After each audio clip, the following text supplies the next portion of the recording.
பயத்தை போக்கும் கரங்கள். இதில் 2 சம்பவங்களை நாம் பார்ப்போம்.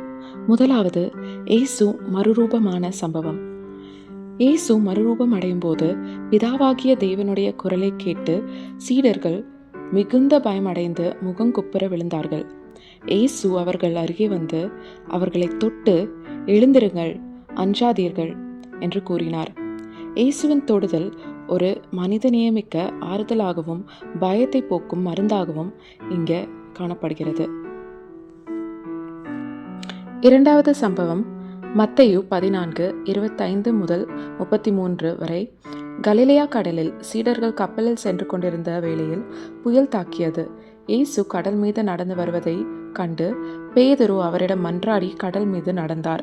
ஆனால் சுற்றி இருக்கும் சூழல் மீது அவரது கவனம் செல்கையில் பயமடைந்து மூழ்க ஆரம்பிக்கிறார். இயேசுவை கூப்பிட்டவுடன் இயேசு தம் கரத்தினால் அவரை பிடித்து தூக்கினார். நாம் கடினமான சூழ்நிலைகளில் பயத்தில் நிறைந்திருக்கும் போது நம்மை அது மூழ்கிவிடாதபடிக்கு நாம் இயேசுவை கூப்பிடும்போது அவர் நம்மை இன்றும் கரம் பிடித்து மீட்க வல்லவராய் இருக்கிறார்.